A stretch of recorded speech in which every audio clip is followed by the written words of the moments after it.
We did that sponsored time with Brizzy, and I had a blast. You know, we're so far removed from the paid time that if I had misgivings about the game, I'd tell you about it. But I genuinely enjoyed it. I was bummed out that I couldn't find an excuse to play more of it. You know, telepills. Luck. The luck has gone down and the luck has gone up, and long ago somebody left with the cup. Watch the new year come in alone while reading a book. Yeah, I've had a couple of those. I've never, the best New Year's I've ever had, the game feels a little loud.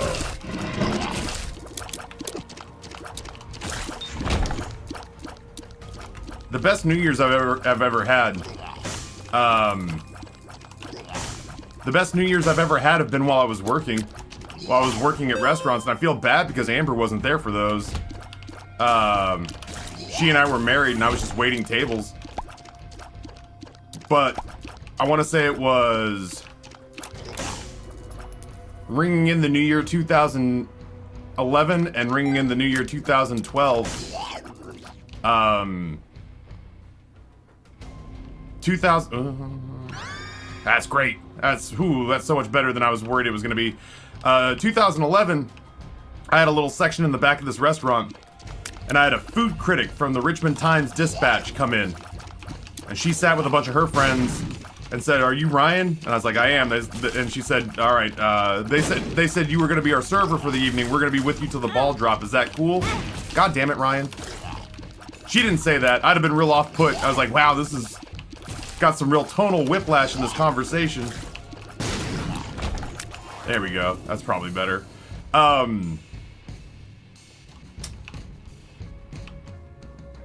Honestly, I'll go for it. Oh. There's no way.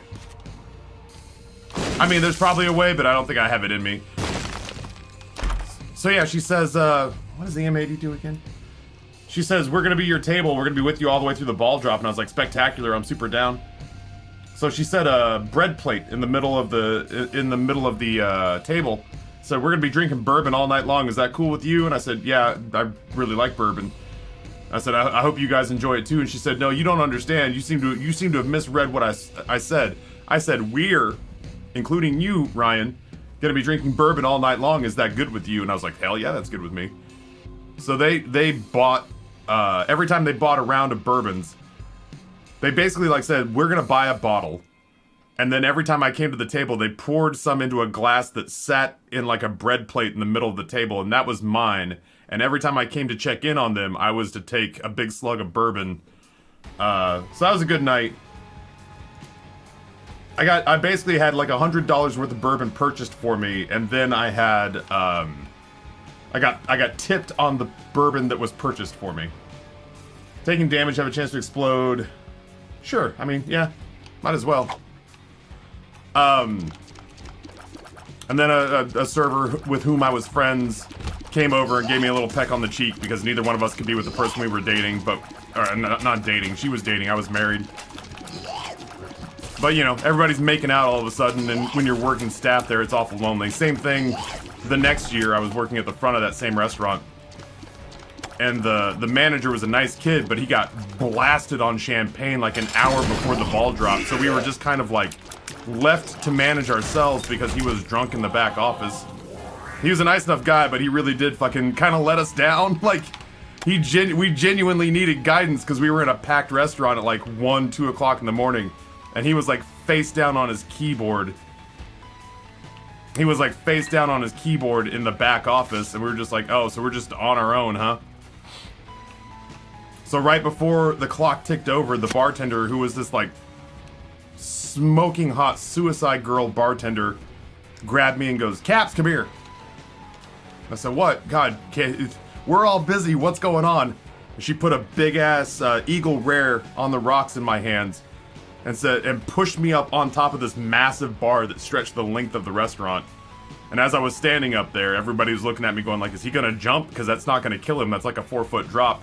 Is he about to quit? What's going on? And then I took a big long sip of whiskey, looked at my watch and went 10, 9, 8, and then everybody fucking lost their mind. It was like, oh shit, it's the thing with the time. This is why we're here.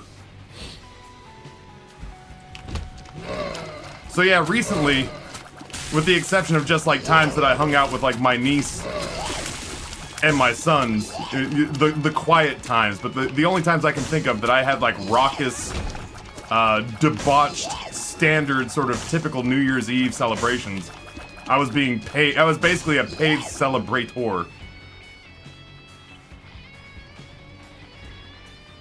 I passed out at 3 a.m. and woke up at 7 because of course I did. I watched the ball on Justin's channel, which ended up just being watching the poll.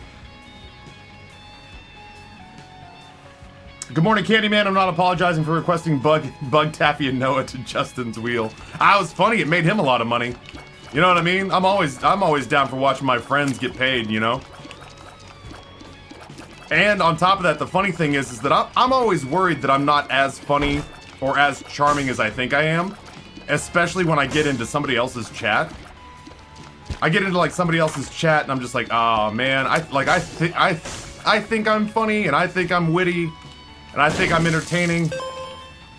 But like, if these people don't feel the same way, I'm just encroaching on this person's time and audience.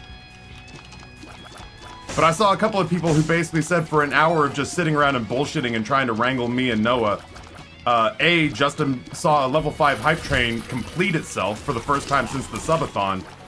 And, B, there were people who were, like, when it came time to spin the wheel again, there were people who were just like, shit, that was a really fast... There were people who were like, holy shit, that was a really fast hour. And I was like, oh, well, thank God, because it was really just Justin taking a break and bullshitting with me and then bullshitting with Noah. If they had been like, well, this was a gigantic waste of time, I'd have been like, I'm sorry, I didn't know this was a thing. I didn't prep any material. I was sitting down on my couch just watching TV when all of a sudden my phone blew up with like Justin going like, hey, the wheel landed on Bother, Taffy, and Noah. Can I bother you guys for a little bit?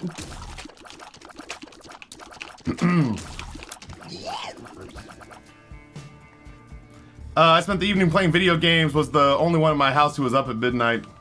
I've genuinely been asleep by the ball drop for the last couple of years, for sure. Kinger, good morning. When I lived in Chicago, I worked for a circus punk rock marching band. They always did New Year's Eve shows. That was my last Chicago experience before I moved away. That's why I hardly ever do collab streams. I never want to be an annoyance, so I don't participate. Yeah, Frost, like, there's a part of me that, like, genuinely... So there's a part of me that longs to be involved with a larger group of people. And I think that's because initially... sort of, like, my idea of what, like...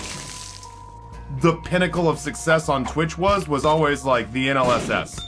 You know? Like, I'd look around at the NLSS and think to myself, like, these guys are, what is the Hermit card real quick? I'm sorry to put my ADHD on full fucking display here, but... I don't like the Hermit card. It's just basically drop a whole bunch of stuff.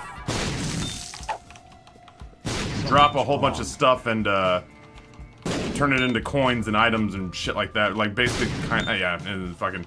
It's like, basically like when you need pedestal items. Fucking fine. So yeah, like, I always felt like my standard of success on Twitch was like what NL and the gang had going on. And obviously, the root of that is having a big group of friends who all sort of bring their own flavor to the group dynamic, and everybody's funny, and generally speaking, everybody, you know, is a standalone personality. And I always kind of thought to myself, like, oh man, you know, I'm funny, and I'm my own distinct flavor and personality. I could pull that off. Well, shit, now I've played with NL, and I've played with the NLSS crew on a couple of broadcasts, and all I sit there and think about the entire time is how self-conscious I am, because I'm just like, man, I don't think I was as funny as I thought I was. I don't think I'm as quick-witted as I anticipated I was. I might just be bringing this whole thing down. Like, and it's the same thing with Justin's chat. Like, it's the same thing with Frost. Like, you know, everybody's got their own specific flavor. Everybody is doing their own specific thing. And when I watch them, I'm just like, oh, that's cool. That's different than what I do, but I think we're equally effective. But then you trot my ass out in front of somebody else's audience, and the first thing I think is like, after 20 minutes, I'm like, oh, they fucking hate me. Nope, never again. Solo games forever and for always. Nobody's said anything, but I'm sure they hate me.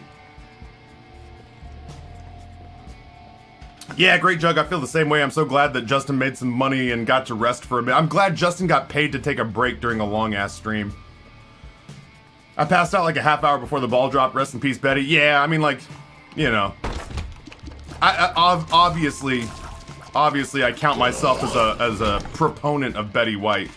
And yet, at the same time, we should all be so lucky as to leave such a lasting legacy and die in good spirits and good health, in our sleeps, in our bed, being celebrated and productive in our chosen career path right up until the end. Not gonna lie, that Twitch Rivals for Pummel Party was such a great stream since it was a super NLSS. I had a great time. I was trying to walk a pretty fine line because I was basically invited by NL to come back to that. Because we had just done the what was it, the Overcooked Rivals that was just me and Justin and Kate and NL. And when it's 4 people, you know, like, especially like when Justin left to go do like an intermission thing, when it's 4 people, you know, it's easy to have conversations because there's only so many of you. But once we got into the larger crew, I was just like, man, I don't want this to feel like I'm auditioning. So I was really kind of quiet the whole time. Mostly just because I just didn't want to overstay my welcome.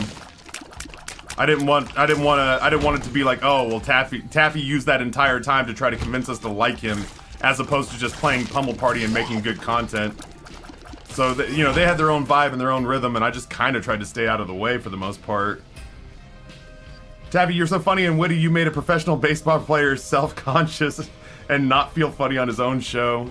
Listen, I think Trevor's gonna sleep just fine. I think Trevor's gonna sleep just fine on a mountain of professional athlete cash. That said, I probably should have done a little more homework. I did feel a little bit bad.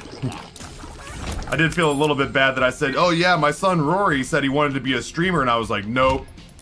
And then my son Rory said he wanted to be a DJ, and I was like, nope again, strike 2. And I didn't realize that that's like two of his 3 chosen professions, so like the only worst answer I could have possibly had was just like, yeah, so my son wants to be a relief pitcher for the Mets, and I was like, not on my fucking life.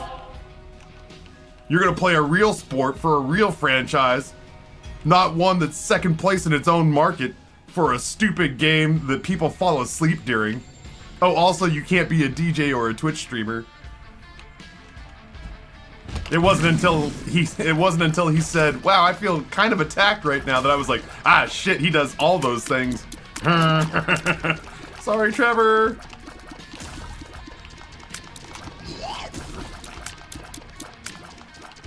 Saw on Twitter and agreed Betty White is what told several people the difference between being nice and being kind. Good time zone synonym, everybody, and Happy New Year. Morning, Taffy and Chad. I can tell you, as streamer that streams a different pinball machine almost daily, if you're interested, he's on Godzilla table at the moment. If it's not Dead Flip, I don't want to shit on people and be like, if it's not Dead Flip, it's crap. But if it's not Dead Flip, I would need a 36-hour day to try to start figuring out how to ingest new content. I'll happily take somebody's name. I'll always look somebody up. I love supporting good content creators, but man, oh man, okay. Man, oh man, am I strapped for extra time these days. My thing isn't that I didn't know if you want to see the different tables. I know which one I want, I just can't fucking find it. I mean, that's really the rub. The rub is that I've got my top 3. I know exactly what I want. I just can't find any of them to purchase. For me right now, it's kind of like, hey Taffy, have you watched anyone play Returnal? And I'm like, nah, I haven't. because I can't play it until it comes up on my channel. I don't really want to know anything extra about it in case it comes up on my channel. And I just don't have the... I wish I had the time to just watch more recreationally, you know? But I sadly just don't. Yeah, I know which 3 I want. It's just the market is so insane right now. It's almost impossible to find it.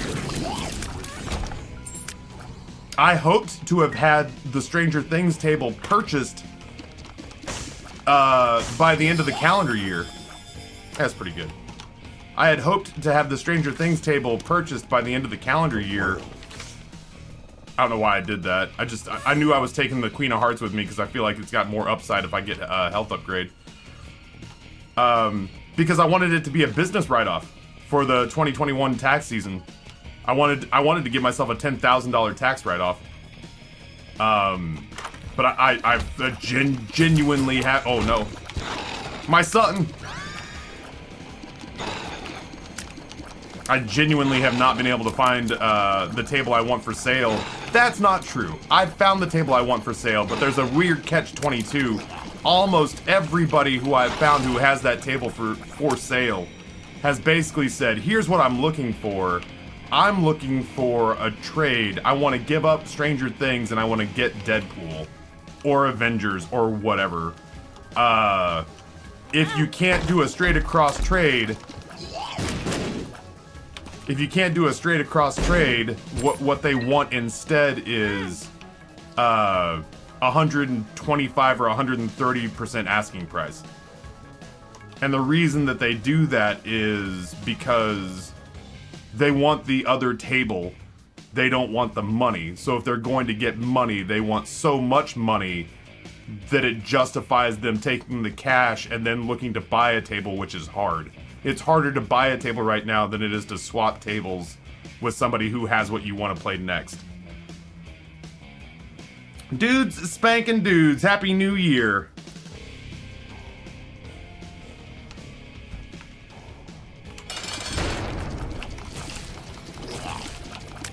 Yeah, I just felt really, I felt really stressed out towards the end of 2021, and I can't really put my finger on why. I think a lot of it genuinely is the fear of the unknown. The fear of the unknown with the contract ending pretty soon. I mean June, but like, you know, it's been going on for a year and a half now. We've got a half year left.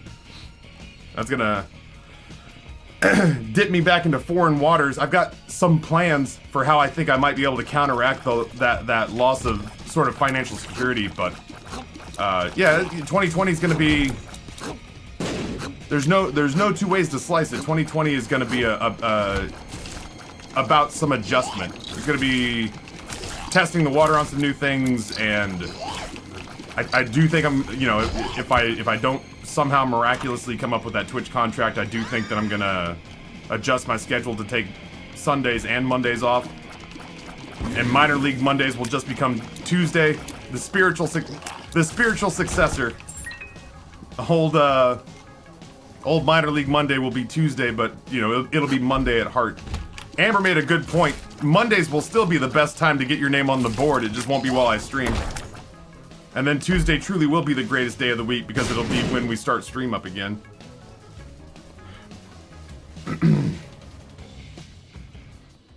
I was a fucking mess at the end of the year until the last few weeks.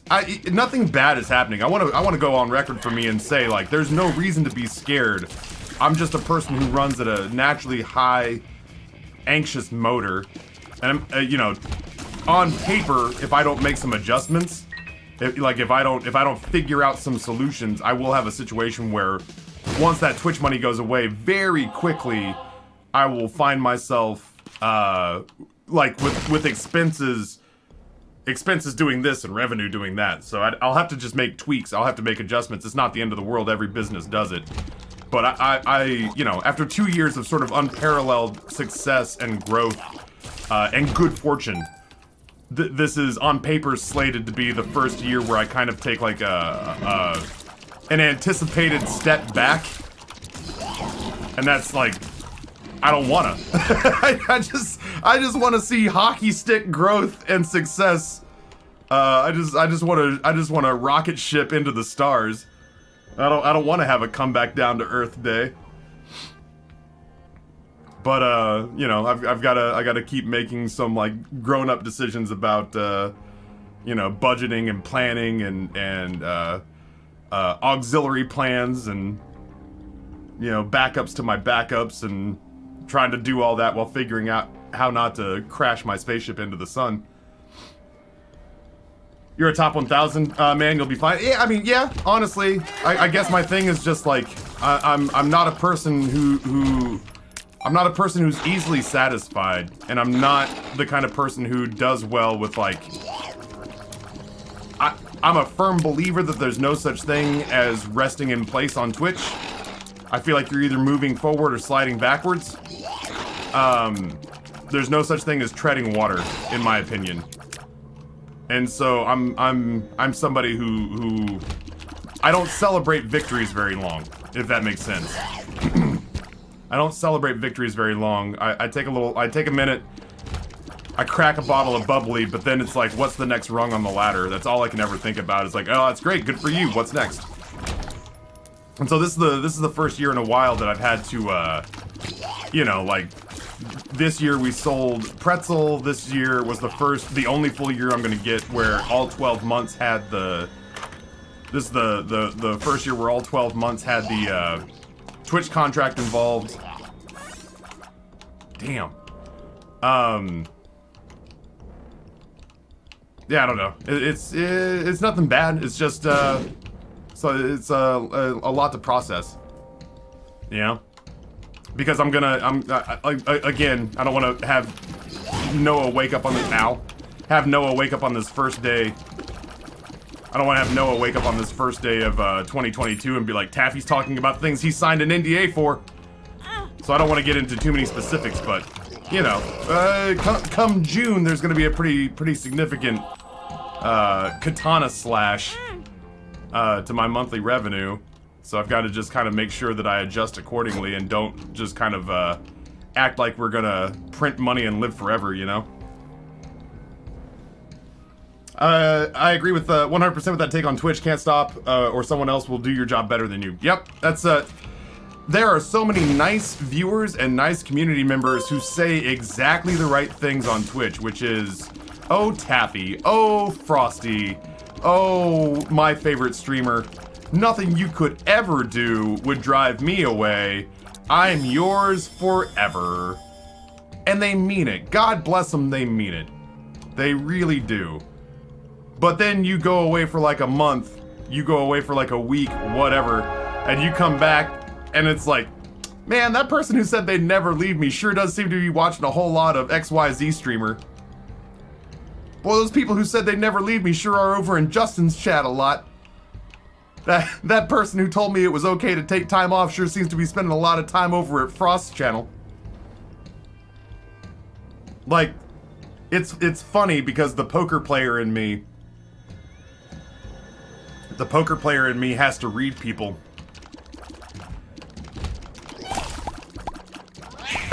And so realistically I know pretty quickly and on the fly, like, hey, there are folks who will say, like, I have to be able to tell whether or not people mean it when they're just like, yeah, dude, go ahead. You won't in essence be punished for taking this time to do whatever. And you have to like kind of read the room very swiftly to find out whether or not Maury Povich's lie detector determines that to be the truth or not.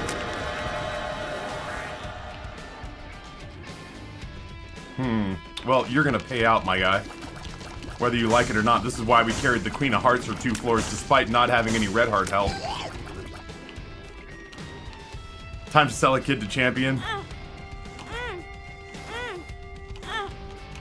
I don't know how other people do it, honestly, because I am so incredibly lucky to have...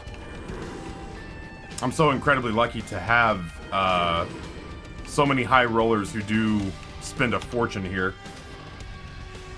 If I was living in a place where like Nate was still the only person who dropped big ducats in here when he came through the door. Don't get it twisted. Before the Twitch money showed up, I was still making more than my parents did combined on Twitch. It's just been an embarrassment. It's been an embarrassment of riches for the last year and a half. I could have lived on the Twitch money alone, which blows my mind. You know, there's gonna be a period of adjustment once that goes away, as well there should be. And again, I can't reiterate strongly enough that none of this is bad. It's just, if you see me kind of looking distant, and if you see me kind of stressing out about trying to find places where I can take some time to like mentally unwind a little bit, it's because this is all the stuff that's kind of floating around in the back of my head. None of it's bad, but it is stuff that has to be addressed. I can't just ignore it. That would be the folly. That would be the true error, would be to ignore all this stuff and just kind of hope it sorts itself out. That way is where disaster lies, for sure.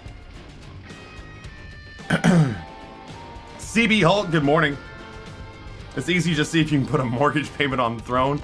I like, you know, I have to be careful not to be too greedy too, ultimately. Amber was assuaging me last night and basically saying like, you're doing great, we're doing great, we could live on half of what you make. And I was like, yeah, but you know, I want you and the boys to have literally everything in the world. And she's like, we don't need everything in the world. We need you not to crack. He's like, we need you not to crack and to be a functional father and husband. Do you think you can handle that? Do you think you can be a functional father and husband? I'm like, yeah. But I'd rather be a functional father and husband with a lot more money. She's like, I fucking hate you sometimes. And then she poured me a glass of wine and kissed me on the cheek and said, calm down. And so I did. And then I had a lovely time with my boys once I got that all out of my head. I've just seen so many streamers who either get complacent or get bad with their money. And it is terrifying. It's like, Frost, I don't know if you've ever experienced this, but it is terrifying to watch somebody who seems to have it all in the palm of their hand, and then they just shit it all away. Like, aggressively shit it all away. I've been around long enough now, man, at 10, 11 years of content creation. I could point out a laundry list of individuals who were nice people who had the world on a string and just kind of stopped. Yeah, okay, good. I want to make sure that I'm not the only one who's being like low-key neurotic about this, because it like, and again, chat, this is not a cry for help, but you're the closest thing I have to daily social interactions with adults who aren't my family. So this is the only place I ever get to like sound off on this kind of stuff. This is the only place I get to like lean up against the water cooler and be like, man, you know what's been on my mind recently? I got hit by one of the fires because I was not paying attention. Yeah, none of this is like a cry for help. This is just me saying like, hey, I've been thinking about this, and I want other grown-up, like, I want other responsible grown-ups takes on this. Yeah, man,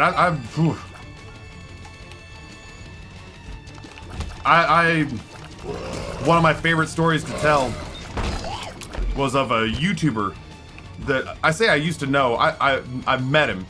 I spent time around him. I don't know that I'd say we were friends. I certainly wouldn't say we were friends, but we were acquaintances. And this is back when Minecraft first blew up. And this dude was making high six figures a year. But because he was young and because money was like, oh right, you can't hurt me. Because he was young and because money was like new to him and it was not a situation that he was acclimated to, I remember at one point going like, hey, why is so-and-so doing so much sponsored time all of a sudden? And the response I got back from people inside his camp was, he didn't understand taxes. And so he owes the IRS $900,000 this year. And so he's looking for sponsored time if anybody has their ear to the ground on stuff. Do any of you remember fucking X-Jaws? I don't know if anybody goes that far back in the Machinima timeline.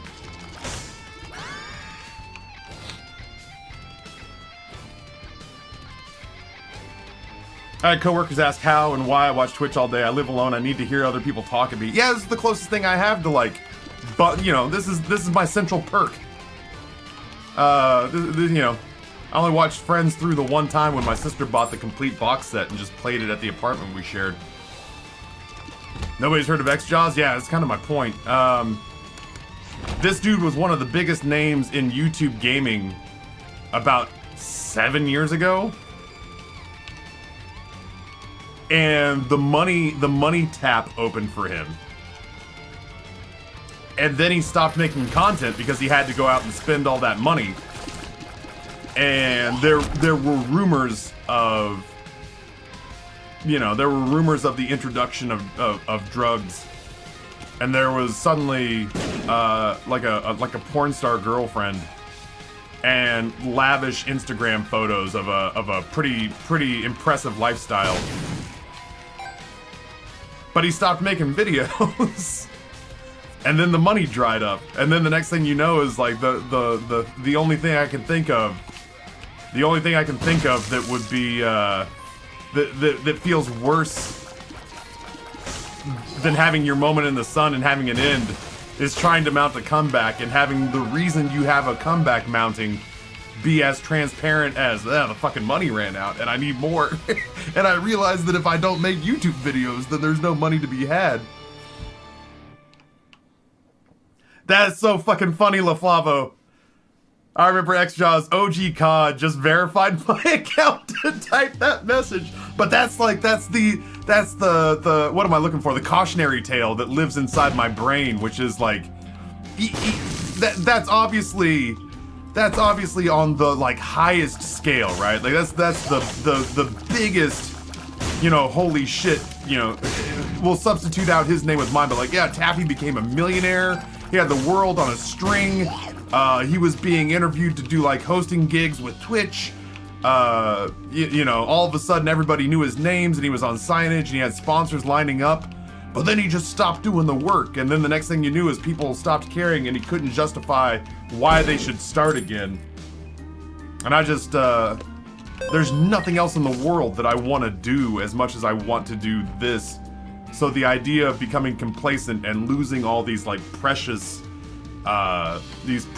advantages I've been given sounds foolhardy to me in a big way. Is it still at a place where it won't let me gift subs on my own channel? Because I gifted a sub in Justin's chat yesterday, no problem. But it's not been letting me gift subs on my own channel. Wait, what if I do this? I will outsmart you, dashboard. What if I do it from this direction?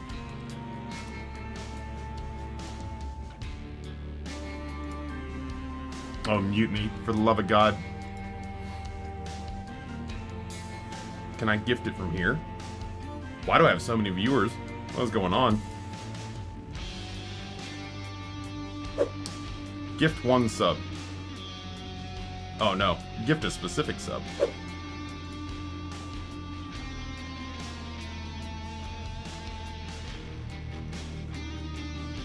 Gift to a specific viewer.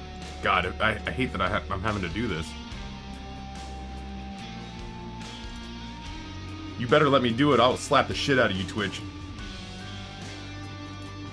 I had to go to get shit on. This is not letting me do it through the dashboard. This is the story of the newest denizen of the cave. Quite literally the least I could do if you went through all the trouble of verifying your account just so you and I could be the only two old farts here who remember the machinima days. The least I could do is provide you with some emotes. Also got into business with rappers and other weird industries. Should have stuck with the giveaways. Yeah. Aging man figures out. You fucking think I won't? Now that I got it figured out, listen, it used to work just fine through my goddamn dashboard, and now I'm having to jump through hoops. I'm on the verge of basically like having to come in here incognito mode and trick Twitch into thinking I'm someone else. 3 T's, you say, huh?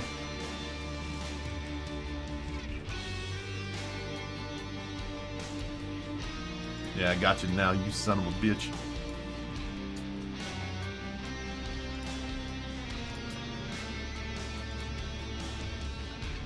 Listen, having the Twitch contract makes doing shit like this real easy. This is the There we story go. of the newest denizen of the cave. All right, my alarm went off, which means I gotta stand up and stretch my legs. I'm trying to avoid the old deep vein thrombosis. I am no spring chicken. I was old when machinima started.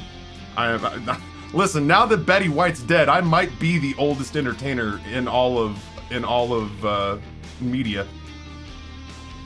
Now that that stubborn old hag got off her throne, I think that's freed up room for me at the top. So I'm gonna go pee real quick, stretch my legs, top off my coffee. I'll be back in... That is not the right one. But there's just something about, like, if I had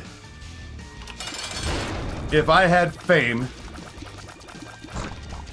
Like, if I had fame and money and street cred and the freedom necessary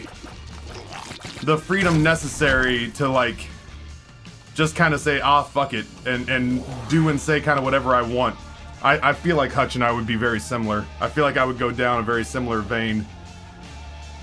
But that said, yeah, I mean, I don't do it so much here. I feel like I also became pretty political over the last, like, 5 or 6 years. I don't do it so much here because, honestly, I'm escaping to this channel as much as everyone else is. I'll never stop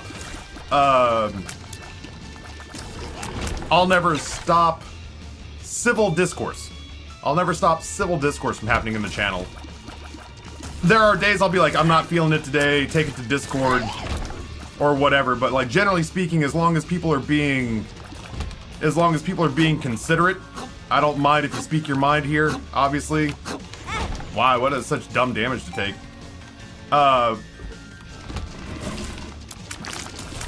But yeah, like, that's honestly, like ooh.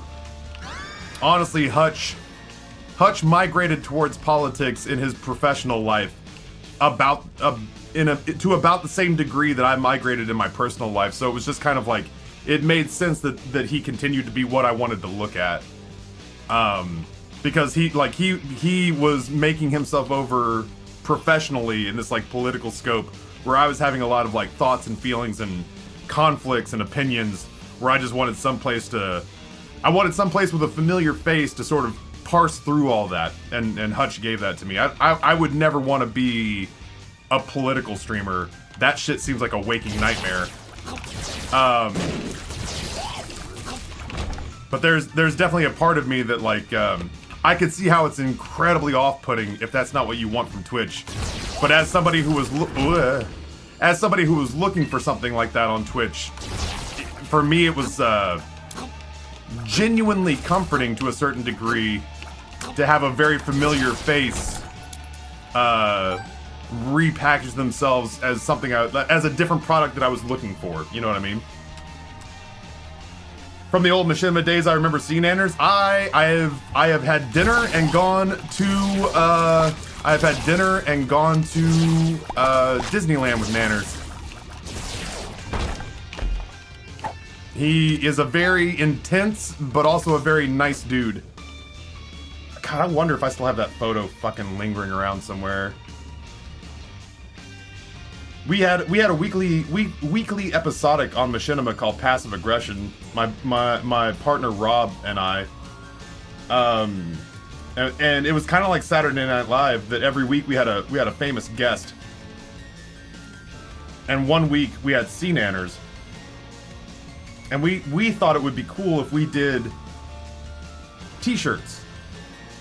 We thought it would be cool if we did t-shirts that had artwork that featured our guests and, like, a funny joke from that game. And so we went to ask him, as, like, the most famous person we'd ever played with, if he thought it would be kosher for us to do that. And his take was, well, yeah, of course you can do that, but realize that's me saying this working under the belief that you guys aren't going to sell, like, 20,000 shirts, and if you do sell 20,000 shirts, then we're going to revisit this. So yeah, I appreciate you guys coming to Los Angeles. I appreciate you asking me. Realize that if you do cross me, I will, and I shit you not, this is verbatim what he said. Realize if you cross me, I will destroy you. I am Sea Nanners after all. And like, it wasn't mean, but it really was like, I'm gonna give you guys enough rope to hang yourself. What you do with it is up to you. Damn, man, I used to have a photo of all of us. I used to have a photo of all of us at Disneyland. It was me and him and T. Martin and Jericho and Goldie and Louis Caliber and Evan Eckerd, who did all of Nanners' thumbnails for a really long time and is a good friend of the channel.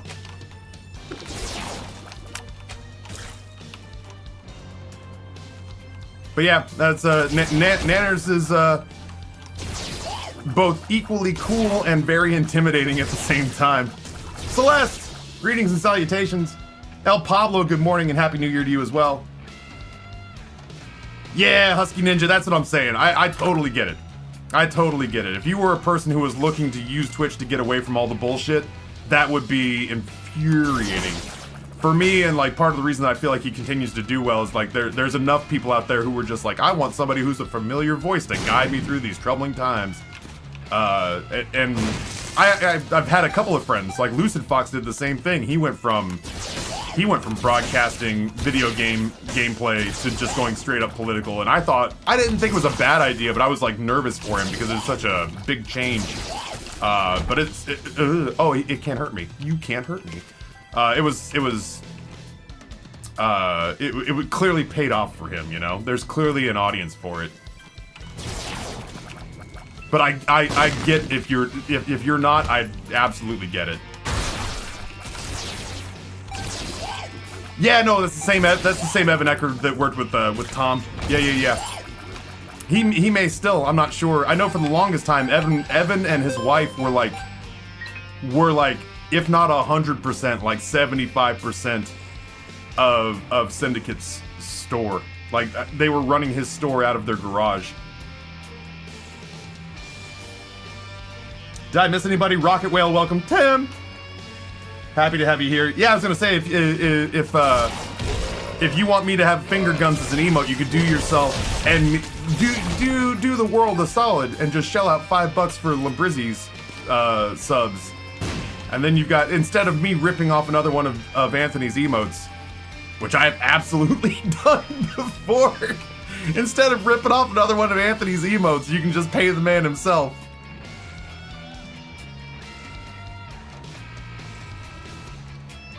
Yeah, his finger guns are worth the whole damn sub for sure. Honestly, the Loot Goblin thing wasn't meant to be a ripoff.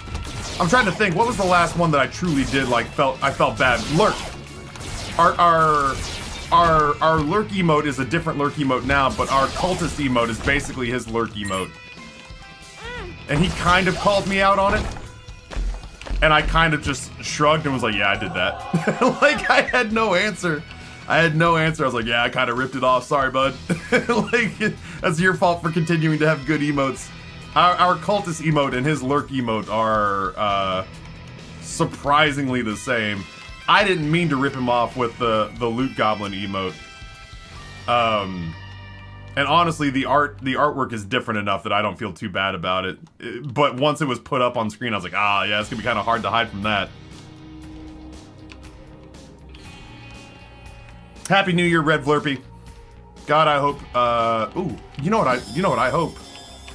I hope we're just gonna buy all this. Like, what else do we have to spend this money on? You know.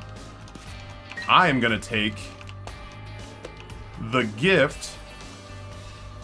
And I'm going to take it down to where there is a reroll pedestal in the item room.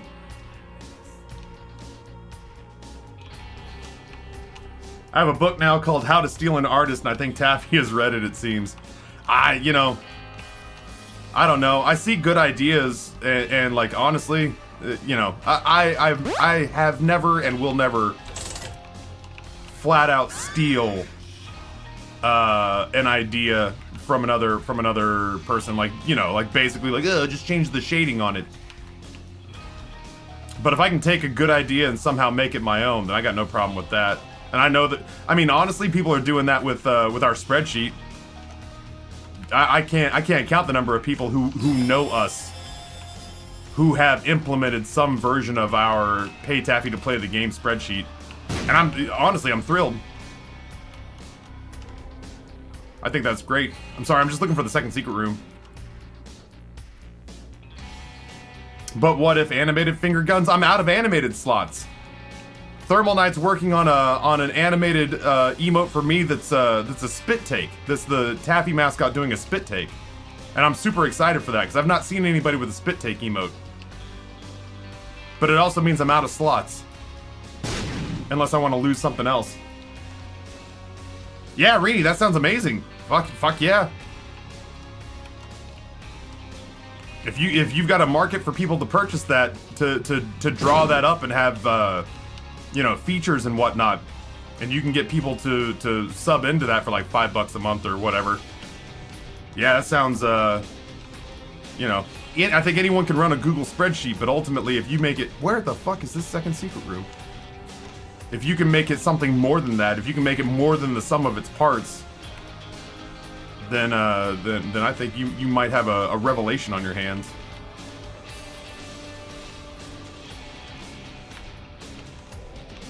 That's the kind of stuff that Nate and I wanted to do once upon a time. I've already bombed here. Where the hell?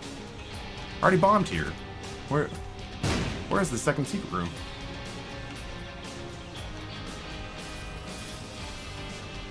I feel like music is probably the worst art you can unwittingly steal, or something. Like you just hear some little ditty. Yeah, I've honestly thought about that, Red Flurpy. I've thought about that frequently, that like I would loathe trying to be a music artist, because I know that it. Oh my! I know the odds are strong that I would like hear something, it would subconsciously earworm. Then the next thing you know is I'm paying off like a $40 million settlement because I didn't realize that I had heard a song in an elevator that turned out to be a Billie Eilish jam, and then inadvertently tried to make it my own, you know? Like I'd never do that shit intentionally, but I absolutely could see me doing it accidentally.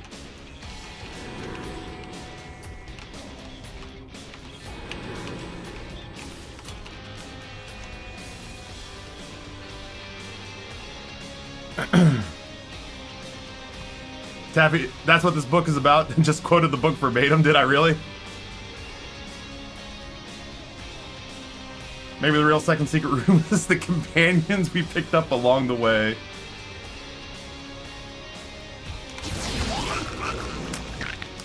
I am feeling strong enough to win this run, I think.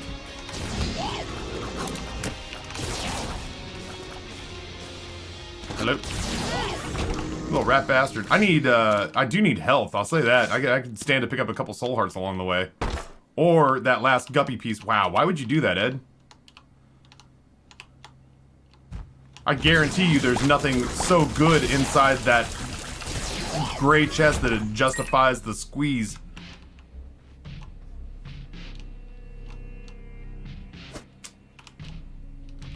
So many bombs.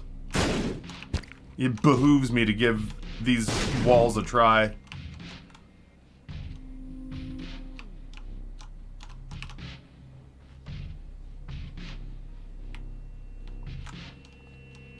I can't begin to tell you how excited I am for my day off tomorrow.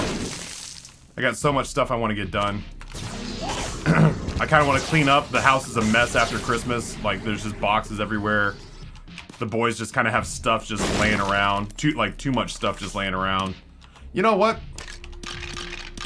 Can't look a gift horse in the mouth. We were just saying that we wanted health. Is there... Did I leave any red hearts just laying about? Oh god damn it. We'll find more, it's fine. I've got stuff I want to do in my office. Honestly, and I know this is gonna sound weird, but I'm maybe you won't be surprised to hear this, but I'm very fastidious with my bookkeeping. I haven't touched it since June, but when I last touched it in June, it balanced to the penny on 4 different accounts. And I'm eager to get that done for the year 2021, so I can hand that off to my my accountant and my financial planner. I don't like doing that work, but I will say that I love when it is done, and I love when it is done well, because I know. What was it? You guys ever see Stranger Than Fiction with Will Ferrell and Maggie Gyllenhaal? And he comes in to audit her as a member of the IRS. And she comes in and just dumps like a briefcase full of receipts on the countertop. And he says, "This is how you keep your books?" And she says, "No, I'm actually usually very, very meticulous. I did this just for you." I feel like if you take out... Oh my god, Legolas, to this day it might be one of the most romantic things I've ever seen in a movie, is him saying, "I got you flowers," and it's different kinds of flour because she's a baker. Oh my god. Anyway, I feel like if you take the spite out of that situation and just make it... Most accountants and most financial planners go, "Hey, streamer, you know, what are your finances like?" That generally, I think, is how streamers, like, bring their stuff to financial planners. Like, even, as far as I can tell, even some of the really big names who seem very business savvy, I've heard stories of like, "Oh yeah, that person, you would imagine that person has a really good head on their shoulders when it comes to taking care of their finances," and you would be wrong. They're very good streamers, and they're very good at making people watch them and care. But they're also absolutely terrible at like handling the day-to-day operations on the backside. Lime Grove. Welcome, welcome, welcome. I'm sorry that your brain is under pressure. Trying to make a card game right now that be tied into an established brand, but if that company doesn't want it, I'm afraid they might sue for some kind of IP stuff, even though I don't refer to their brand in the game at all. That's nerve-wracking. Yeah, that would be... I could see how that would make you clench up a little bit. The satisfaction of zeroing out your books is great. God, Raven, when it hits... being able to explain how you spent your money in the course of a year, down to the penny, with receipts. Okay, here it is. As somebody who's had to learn how to do that, I have been through 3 forensic audits, and it is a nightmare, and I will never do it again. So I'm definitely at a point now where I would much rather put in the time to get things meticulously organized so that if I do get audited, or if my accountant or financial planner are like, "I need to see these numbers, very specifically these numbers," that I will be able to instantly hand those over to them. I will never go through the process of like going like, "All right, well, I'll start on January 1. Let's get all these statements out." That shit's a nightmare. I hate that. That was oof. And away. Joker. Ah, it's terrible. Those are both not worth the risk. There's a magician card way back there that I just don't care about. I think I might have had a chariot card, which would have been worth playing out the demon beggar, but man, it's a long walk. Legitimately, most of my tax representations go like that, except it's a large account that needs lots of receipts, and the receipts are 5 things they found on the floor of their car, and that's it. Yep. Oh, Alpha Thorn Omega. One of the craziest stories I ever heard. I've been around a lot of YouTube millionaires in my life. And one of the craziest stories I ever heard was from a YouTube millionaire who said, so, I feel like with this group of people, I don't have to explain to you why having a lot of money in PayPal is a bad thing. Because unlike a bank, PayPal can just at any time, A, they're not paying you interest, and B, at any time, they can just turn it off and say, "Nope, we're gonna freeze that indefinitely." So imagine my surprise when I was in a call and like a dead spot hit, and I just happened to be sitting with this like person. I was like, "Holy shit, I'm sitting in a call with so-and-so." And as we're sitting there, this person starts saying something to the effect of like, "Oh, I gotta move some money around, blah, blah, blah." And I was like, "Oh yeah, for real? What are you thinking you gotta do?" And his whole thing was like, "Well, I mean, I probably gotta move some money from PayPal to my bank." And I was like, "Why so? You know, like, what are we talking about? Like 10 grand, 15 grand? And he was like, "No, I got $750,000 just sitting in PayPal." And I just kind of, it was this, the call just became, so yeah, that was, this is not the same person as the person who found out they owed $900,000 in taxes because they had not paid any taxes. This is a different person who looked at me and said, Yeah, I gotta move some money around. I got about $750,000 sitting in PayPal, and I was like, God damn. Yeah, I would say you probably should. Yeah, it was a lot. All of this spurred from basically Frost and I having like mutual shared professional anxiety of saying, essentially that, you know, if you're doing this and you're doing well, then a lot of people that are cut from the same cosmic cloth as me, I've seen a lot of kindred spirits who have basically said you spend almost as much time being nervous and worried about making sure that you don't overlook stuff and, you know, fall into irrelevance or manage your money poorly or put yourself in a deep hole that you gotta climb out of for any reason. There's a lot of that. There's a lot of that behind the scenes when you're not streaming. It's just like spending a lot of time kind of stressed out that you're taking the right steps to keep moving forward. I love Guppy, god damn it. And I mean, it doesn't matter. The only thing that would really change is flight. Yeah, it's like hearing about drug dealers who have so much money laying around in cash that some of it's actually eaten by rats and vermin.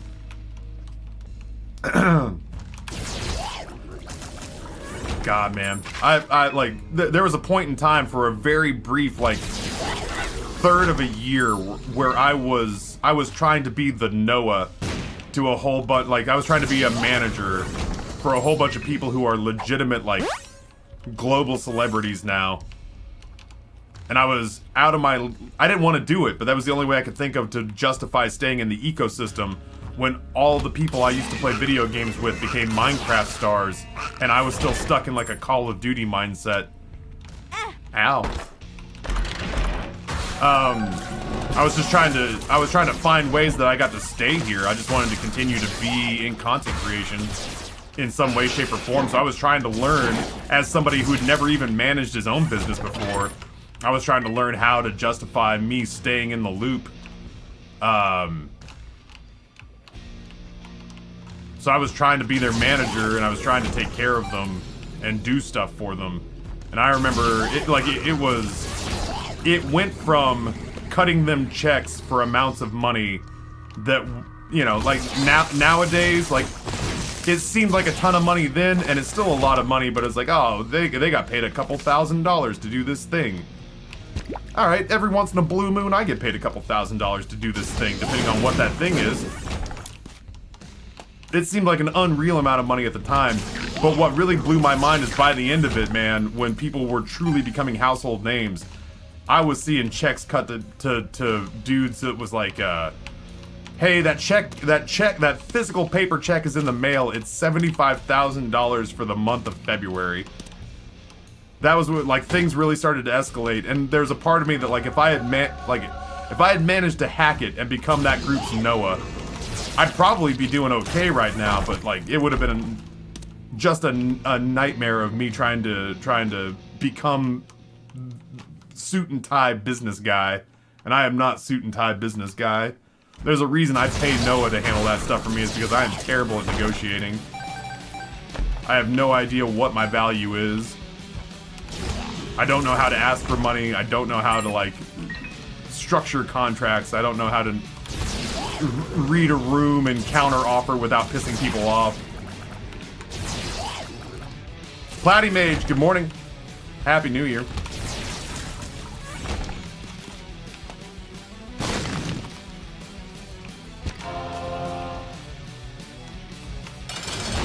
And away.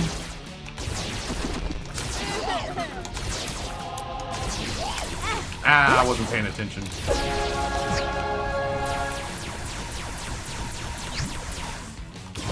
That's the thing, is don't worry about pissing them off. I mean, that's...